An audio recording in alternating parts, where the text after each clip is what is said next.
Hello everyone, this is Hasan from Unique Academy AMGM।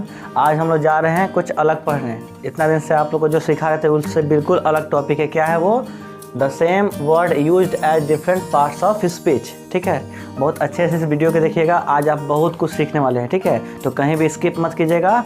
और let me tell you, अगर आप इस चैनल पे नए हैं, इस वीडियो पे नए हैं, तो चैनल को सब्सक्राइब कीजिए और जाइए प्लेलिस्ट में बहुत सारा वीडियोज़ है आपके जो इन बेनिफिशियल का है, आप जाकर उसको देख लीजिए। ठीक है, उससे आपका इंग्लिश क्या होगा, स्ट्रॉन्ग हो जाएगा डे बाई डे। ठीक है, चलिए आज हम लोग शुरू करते हैं बिना देर किए हुए। तो सबसे पहले एक टर्म है इसमें, पार्ट्स ऑफ स्पीच। ये आप जानिए क्या है। तो दुनिया में आप जो भी चीज़ देख रहे हैं, दो ग्रामर होता है। एक होता है ट्रेडिशनल ग्रामर और एक मॉडर्न ग्रामर। तो ट्रेडिशनल ग्रामर क्या होता है? पुराना वाला ग्रामर को बोलते हैं। तो ट्रेडिशनल ग्रामर के हिसाब से कितना था पार्ट्स ऑफ स्पीच? 8 था। सबसे पहले पार्ट्स ऑफ स्पीच कोई पूछेगा क्या है तो बोलिएगा उसको शॉर्ट में कि आप इस दुनिया में जो भी कुछ देख रहे हैं, जो भी कुछ सोच रहे हैं, महसूस कर रहे हैं, जिसको छू रहे हैं, वो सब क्या है? पार्ट्स ऑफ स्पीच है। ठीक है, फिर से बता देते हैं। जैसे एक बॉडी है, चौक से लिख रहे हैं, चौक हो गया। एयर है, जो भी कुछ आपका जो फीलिंग्स है, जो भी कुछ आप सोच सकते हैं, छू रहे हैं, देख रहे हैं, वो क्या है? पार्ट्स ऑफ स्पीच है। वो कितना होता है तो ब्रीफ में आप लोग जानते हैं कि जो नहीं जानते उनके लिए एक नाउन होता है, दूसरा प्रोनाउन होता है, तीसरा क्या होता है? एडजेक्टिव होता है, चौथा एडवर्ब होता है, पांचवा वर्ब, फिर आपका क्या हो जाएगा? प्रीपोजिशन, फिर आपका कंजक्शन। ठीक है, और एक क्या हो जाएगा? Interjection last. तो ये तो आप पहले से भी जानते थे कि इसी 8 को हम क्या बोलते हैं? प्रत्येक भाग को पार्ट्स ऑफ स्पीच बोलते हैं। ठीक है, ये 8 होता है। तो इसके बारे में भी हम आपको थोड़ा सा ब्रीफ में डिफिनेशन दे ही चुके हैं। जो ये 8 क्या है? पार्ट्स ऑफ स्पीच है।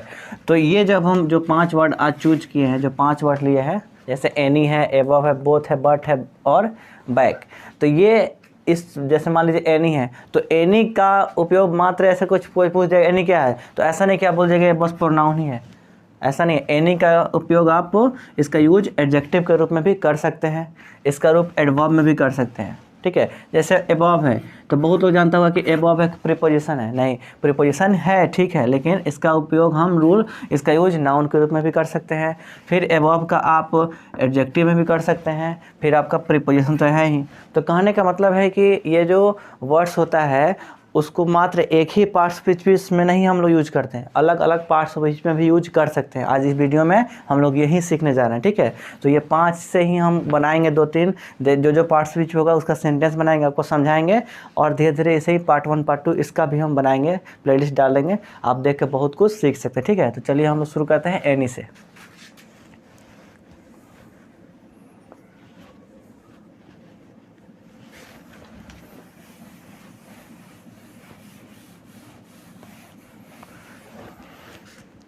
तो देखिए, पहला है एनी।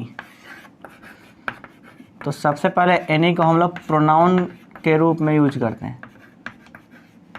अब देखिए, एक चीज़ हम बताना चाहेंगे, अगर आप पार्ट्स ऑफ स्पीच नहीं पढ़े होंगे, अगर आपका क्लियर नहीं होगा तो आप लोग कमेंट जरूर कीजिएगा। तो हो सकता है हम पार्ट्स ऑफ स्पीच पे भी क्या बना देंगे, वीडियो बना देंगे। किस पे? पार्ट्स ऑफ स्पीच पे। अगर आप लोग नहीं पढ़े होंगे तो नहीं जानते होंगे तो ठीक है, लेकिन अभी हम लोग इस टॉपिक को आज ख़त्म करते हैं। ठीक है ना, तो नहीं जानते कमेंट जरूर कीजिए ताकि हमको पता चले कि बहुत लोग ये जो स्टूडेंट पढ़ना चाहते हैं उनके लिए हम वीडियो फिर अलग से बनाएंगे पार्ट्स ऑफ स्पीच का। ठीक है ना, तो ये देखिए एनी का प्रोनाउन के रूप में हम लोग बनाते हैं। एग्जाम्पल देखिए, जैसे एनी ऑफ यू। मान लीजिए आप टीचर हैं, क्लासरूम में गए हैं, उसमें बहुत सारा 20-30 स्टूडेंट्स हैं, तो वो बोलते हैं एनी फील्ड, तुम लोग में से कोई भी कैन डू इट, मतलब कि तुम में से कोई भी यह कर सकता है, उसी को बोलते हैं any of you can do it. और एग्जांपल लीजिए, एनी ऑफ देम, मतलब उनमें से कोई,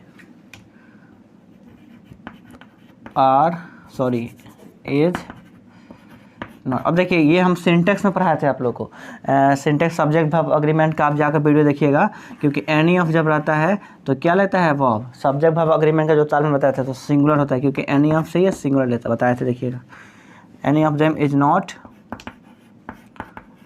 इंटरेस्टेड, मतलब कि उनमें से कोई भी इंटरेस्टेड नहीं है, मतलब रुचि नहीं रख रहा है, ठीक है ना। तो ये था किस रूप में, प्रोनाउन के रूप में। और प्रोनाउन क्या होता है, जो नाउन के बदले में आता है, आप जानते हो कि सर्वनाम जिसको हिंदी में बोलते हैं, तो ये वही हाल है। एनी के बाद अगर नाउन आ जाता है ना तो एडजेक्टिव हो जाता है, ये रूल आप जानते हैं। एनी ऑफ यू है तो ये एनी किस रूप में है, यहाँ पे प्रोनाउन के रूप में है, ठीक है। ये एनी किस रूप में है, प्रोनाउन के रूप में है, ये भी यहाँ पे। अब हम लोग एनी का और देखते हैं किस रूप में अब हो सकता है। ये प्रोनाउन हो गया, एनी एडजेक्टिव के रूप में भी हो सकता है। कैसे, तो देखिए ऐसे एग्जाम्पल लेते हैं हम, जैसे एनी बॉय। अब देखिए इसी कैन डू इट को हम बनाते हैं एनी इस रूप में, any boy can do it, मतलब कोई लड़का, कोई भी लड़का इसे कर सकता है। बात समझ रहे हैं ना, कोई भी लड़का इसे कर सकता है। तो अब देखिए एडजेक्टिव ये यहाँ पे है, ठीक है। तो एडजेक्टिव क्या होता है, आप जानते हो कि जो नाउन और प्रोनाउन को क्वालिफाई करता है, मतलब उसका विशेषता बतलाता है। तो ये जो एनी है यहाँ पे क्या किया है, इस बॉय को क्वालिफाई किया है, मतलब कोई भी लड़का। तो ये बॉय को क्वालिफाई किया, इसलिए एनी क्या हो गया, एडजेक्टिव होता है। और ऐसे भी आप जानते होंगे कि एडजेक्टिव नाउन के पहले लगता है ना, लेकिन प्रोनाउन नाउन के ही जगह पर है तो बदले उसके बगल में कैसे लग सकता है। तो ये एनी यहाँ पे प्रोनाउन के रूप में है और ये एडजेक्टिव है, तो देख लिए ना। लेकिन एक और है, एनी दो ही नहीं, एक जगह और हो सकता है एडवर्ब के रूप में भी। आप कहिएगा कैसे, अब देखिए एनी एडवर्ब भी, एग्जाम्पल देखिए। जैसे मान लीजिए कि एग्जाम्पल को हम लेते हैं कि रेखा है, Rekha should go to her mother, Rekha को अपनी माँ के पास जाना चाहिए before doing any other work. मतलब कि देखिए यहाँ पे रेखा को अपनी माँ के पास जाना चाहिए बिफोर, मतलब किससे पहले, डूइंग कोई भी काम, एनी मतलब कोई दूसरा, अदर मतलब दूसरा, और काम, और वर्क मीन्स काम, मतलब कोई दूसरा काम करने से पहले रेखा को कहाँ जाना चाहिए, अपनी माँ के पास जाना चाहिए। समझ रहे हैं ना, मतलब Rekha should go to her mother before doing any other work, मतलब दूसरा कोई दूसरा काम करने से पहले रेखा को अपनी माँ के पास जाना चाहिए, सबसे ज़्यादा वो ज़रूरी है। तो ये देखिए एनी क्या हो गया यहाँ पे, एडवर्ब है। समझ रहे हैं जी। अब एडवर्ब का रूल क्या होता है आप जानते होंगे कि यह विशेषण बोलते हैं इसको, जो एडजेक्टिव और वर्ब का क्या करता है, क्वालिफाई करता है, मतलब उसका विशेषता बताता है, विशेषता। एडजेक्टिव क्या था, नाउन और प्रोनाउन का था ना, तो ये एडवर्ब होता है, वर्ब एडजेक्टिव का होता है। तो ये जो अदर क्या है, एडजेक्टिव है, यहाँ पे ध्यान दीजिएगा। और ये वर्क क्या है, नाउन है। तो नाउन के पहले आया था अदर वर्क, तो अदर क्या था, एडजेक्टिव था। जिस तरह यहाँ देखिए एनी बॉय, तो एनी एडजेक्टिव था ना, तो ये आपका एडजेक्टिव है अदर। और अदर को क्वालिफाई कौन किया है, एनी किया है, कोई दूसरा। तो ये जो कोई है एनी यहाँ पे एडवर्ब हो गया। तो ये आप क्या सीखे हैं कि एनी का उपयोग हम प्रोनाउन के रूप में भी कर दिए, फिर एनी का यूज हम क्या कर दिए, एडजेक्टिव के रूप में भी, और एनी का रूप हम लोग एडवर्ब के रूप में भी कर दिए। तो ये जो एनी है, कोई अगर बोल देगा आपसे कि क्या है, तो ऐसा मत बोलिएगा बस प्रोनाउन है। एनी क्या है, एडजेक्टिव भी है और एडवर्ब भी है, बस वेरी करता है सेंटेंस के ऊपर कि इस सेंटेंस में किस वे में यूज हुआ है, किस रूप में, पार्ट्स ऑफ स्पीच के अनुसार कौन पार्ट्स ऑफ स्पीच के रूप में यूज हुआ है, ये ध्यान देना है। तो एनी हम लोग 3 देखनी है। ऐसे ही अब चलते हैं हम लोग किस पे, एबव के ऊपर। तो नोट डाउन कर रहे होंगे तो नोट डाउन कीजिएगा वीडियो को पॉज करके या स्क्रीनशॉट ले लीजिए, ठीक है। तो हम लोग बढ़ते हैं एबव के ऊपर।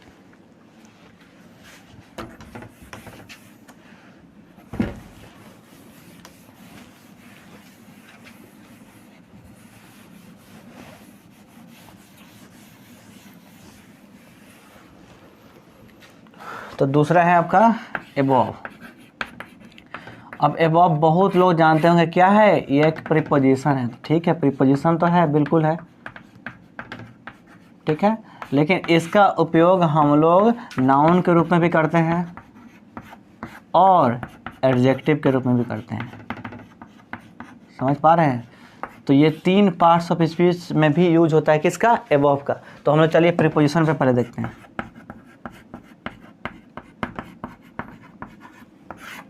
एग्जाम्पल देखिए, मान लीजिए बोलना होगा कि हमारे सर के ऊपर एक पंखा है, सर के ऊपर, एबव मतलब के ऊपर होता है ना, तो बोल सकते हैं ना कि द फैन इज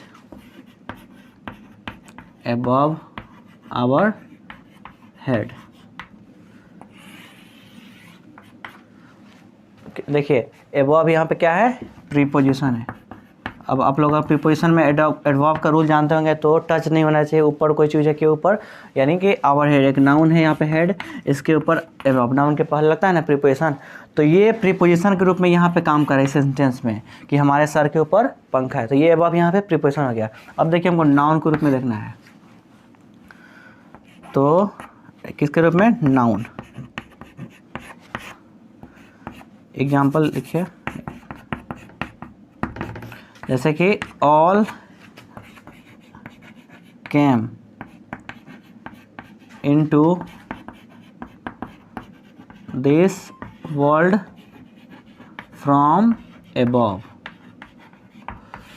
मतलब कि जितना भी चीज़ है, इस सेंटेंस के अनुसार जितना भी चीज़, सभी चीज़ आया है, मतलब आया था इस मतलब दुनिया में कहाँ से, ऊपर से। ऐसा माना जाता है कि ऊपर गॉड है, वहीं से सब कुछ, वहीं दिए हैं हर चीज़। तो हम बोल सकते हैं कि all came into this world, हर चीज़ इस दुनिया में आया कहाँ से, ऊपर से। तो ये जो फ्रॉम है यहाँ पे नाउन के रूप में काम किया है, सॉरी हम लोग फ्रॉम पे नहीं है तो प्रीपोजिशन है। ये जो एबव पे हम लोग हैं, तो ये एबव यहाँ पे प्रीपोजिशन था, तो ये जो एबव यहाँ पे नाउन के रूप में काम किया है। और ये कोई पूछ देगा फ्रॉम क्या है, तो आप बोलिएगा प्रीपोजिशन है। एक चीज़ आप हमेशा ध्यान रखिएगा, जितना हम सेंटेंस लिख रहे हैं ना कहीं हर चीज़ पार्ट्स पीछे है कि नहीं। कोई प्रीपोजिशन है, कोई नाउन है, कोई प्रोनाउन है, कोई एडजेक्टिव है, कोई वर्ब है, कोई एडवर्ब है, कोई इंटरजेक्शन है। तो कहने का मतलब सेंटेंस में पार्ट्स ऑफ स्पीच के अनुसार ही बनता है। तो ये फ्रॉम तो प्रीपोजिशन था, लेकिन ये जो एबव है, हम लोग एबव पढ़ रहे हैं, तो यहाँ पे नाउन हो गया। और ये क्या है, नाउन, यहाँ पे एबव प्रीपोजिशन है, ठीक है ना। अब देखिए हम लोग बोलते हैं ना फ्रॉम मंडे, सोमवार से, तो मंडे क्या है, नाउन है। उसी तरह फ्रॉम एबव, ऊपर से, ये एबव किस रूप में यूज हुआ है, कौन पार्ट्स स्पीच के अनुसार, तो बोलिएगा नाउन के अनुसार। तो ये एबव क्या है, नाउन है। अब देखिए हम लोग एडजेक्टिव के रूप में यूज करते हैं एबव को। एग्जाम्पल से क्लियर होगा। मान लीजिए कि हम आपको 5 रूल दे दिए लाइन से, ठीक है, और हम बोलते हैं द एबव रूल, 5 रूल दिए हैं, लेकिन बोलेंगे ऊपर वाला जो रूल है, सबसे ऊपर वाला, the above rule is more important.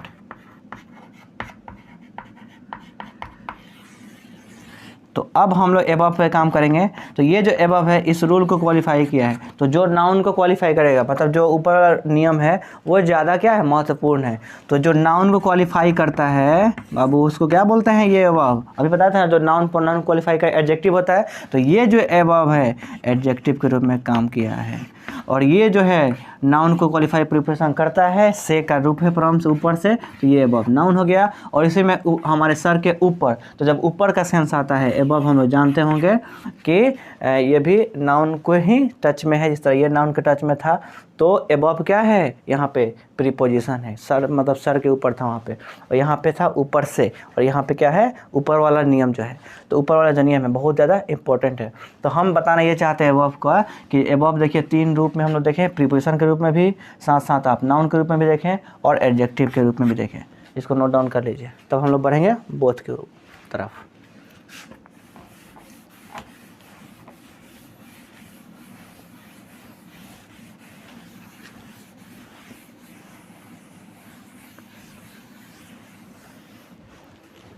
अब देखिए नेक्स्ट क्या है, हम लोग का तीसरा बोथ है।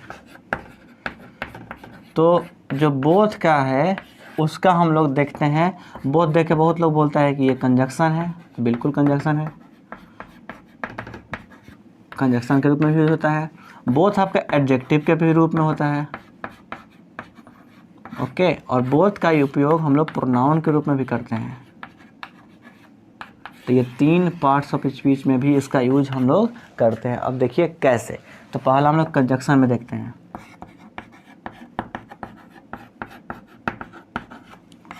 आप लोग इससे इतना फ़ायदा होगा ना कि जब भी आप लोग पढ़िएगा, कभी पैसेज रीडिंग कीजिएगा या कोई भी आप बुक रीडिंग करते हैं या जब आप राइटिंग कर रहे हैं, तो इस तरह से आप यूज़ करना सीख लीजिएगा ना, तो आपके पास राइटिंग स्किल का पावर बढ़ जाएगा और अंडरस्टैंडिंग सेंस भी बढ़ जाएगा। ये बहुत ही इंपॉर्टेंट वीडियो है, इस अंत तक देखिएगा, स्किप मत कीजिएगा, ठीक है ना, और शेयर जरूर कीजिएगा। अब कंजक्शन के में देखते हैं हम लोग क्या एग्जाम्पल। देखिए, अगर हम बोलेंगे कि बोथ राहुल एंड, एक पहचान भी है बाबू, देखिएगा बोथ और एंड जब भी दिखेगा ना, बोथ डायरेक्ट सेंस, तो हम जानते हैं कंजक्शन में वो लोग यूज होता है कि दोनों, राम एंड, मान लीजिए सॉरी राहुल एंड श्याम, दो नाम है, हैव कम हेयर, तो यानी कि दोनों राहुल और श्याम दोनों क्या आए हैं यहाँ पे, मतलब कि दोनों राहुल एंड श्याम यहाँ पे आए हैं। तो ये क्या हुआ, बोथ और एंड जो है ना, इस आपको पहचान के बताए थे, लेकिन हमको भी बोथ से मतलब है, तो ये बोथ क्या है, कंजक्शन है। अब थोड़ा सा आपको ब्रीफ बता दें कंजक्शन का क्या काम होता है। कंजक्शन वो चीज़ होता है जो जोड़ने का काम करता है, मतलब जो कंजक्शन होता है दो नाउन को भी जोड़ देता है, दो प्रोनाउन को जोड़ता है, दो सेंटेंस को जोड़ता है, यानी ये जोड़ने का काम करता है कंजक्शन जो वर्ड होता है। तो यहाँ पे जो बोथ है जोड़ा है, राहुल और श्याम को जोड़ दिया है ना, देखिए अब ध्यान से, दोनों कौन कौन, राहुल और श्याम। तो कहने का मतलब है कि जो बोथ क्या है, कंजक्शन यहाँ पे यूज हुआ है। फिर देखिए हम लोग एडजेक्टिव में करके दिखाते हैं आपको, एडजेक्टिव में भी यूज होता है कौन, बोथ, ठीक है। तो यहाँ पे देखिए एग्जाम्पल, बोथ बॉयज कैन, वही वाला सेंटेंस लेते हैं, इसे कर सकता वाला में, तो दोनों लड़का इसे कर सकता है, बोथ बॉयज। अब ये बॉयज क्या है, आपका नाउन है ना जी, बॉयज नाउन। अब नाउन को क्वालिफाई कर दिया, तो कुछ देर पहले बताया था जो एडजेक्टिव क्या करता है, नाउन को क्वालिफाई कर देता है और प्रोनाउन को, तो ये एडजेक्टिव हो गया, विशेषण हो गया। तो यहाँ पे बोथ किस रूप में हुआ है, एडजेक्टिव के रूप में हुआ है। नेक्स्ट देखिए हम लोग प्रोनाउन में भी आपको दिखाते हैं यूज करके, जैसे example, both of you can do it, same sentence से बस डिराइव कर दिए, both of you can do it, मतलब तुम दोनों इसे कर सकते हो, ये सेंटेंस है, आप इसका मीनिंग होता है हिंदी में। तो ये जो बोथ है, देखिए इसके बाद नाउन नहीं आया, तो जब नाउन नहीं आया ध्यान रखिएगा, ये पहचान है, बोथ ऑफ आ जाएगा, एनी ऑफ आ जाएगा, तो वो क्या रूप में हुआ है, प्रोनाउन के रूप में हुआ है। तो ये जो आपका बोथ है वो प्रोनाउन के रूप में यूज हुआ है। अब समझें, कोई दिक्कत होगा तो कमेंट जरूर कीजिएगा, फिर से हम आपको नेक्स्ट वीडियो में ज़रूर एक्सप्लेन करेंगे। तो ये था बोथ का, हम लोग देख लिए तीन तरह से, कौन कौन, कंजक्शन में भी, एडजेक्टिव में भी और प्रोनाउन में भी, ठीक है ना। तो बस यही नहीं बोलना है कि बोथ कंजक्शन ही है, बोथ बोलना होगा तीनों है, ठीक है ना। वह डिफरेंट करता है, वेरी करता है, आप किस तरह से यूज करते हैं सेंटेंसेज में। ओके, चलिए हम लोग बढ़ते हैं किसके तरफ, बट की तरफ।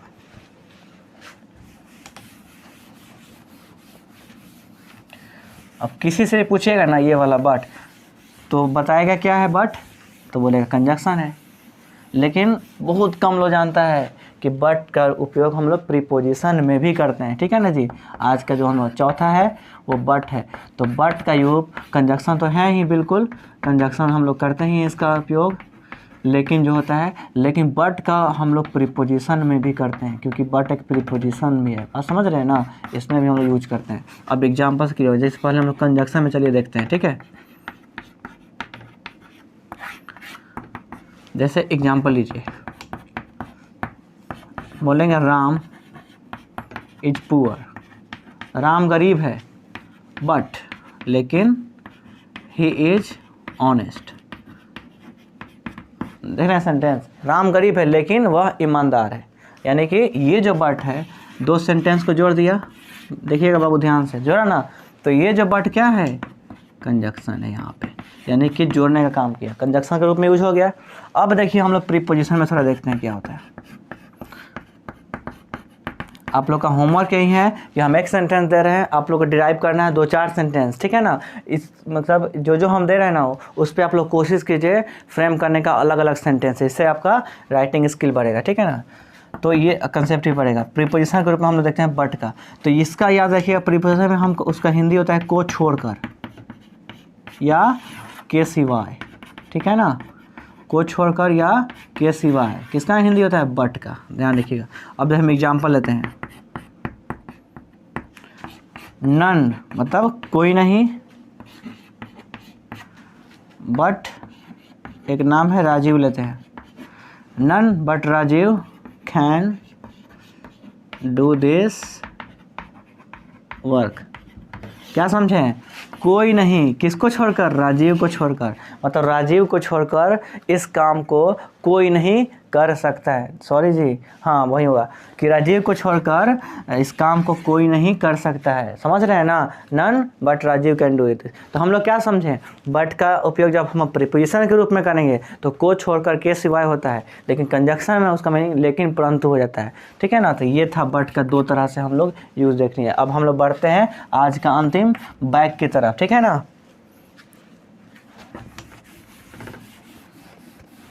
ऐसा थोड़ा वीडियो थोड़ा लॉन्ग हो गया है, लेकिन इंटरेस्टिंग रहा होगा तो आप लोग ज़रूर कमेंट कीजिएगा, और ऐसा ही वीडियो चाहते हैं तब भी आप कमेंट कीजिएगा। ठीक है ना? तो देखिए बैक को हम लोग देखते हैं ये कैसे कैसे यूज़ होता है, किसके अनुसार? ये पार्ट्स ऑफ स्पीच में देखा जाता है उसके रूप में। तो बैक हम लोग देखिए 5 का 5वां है, तो ये तो वर्ब बैक है ही, ठीक है ना? और साथ साथ बैक नाउन भी है।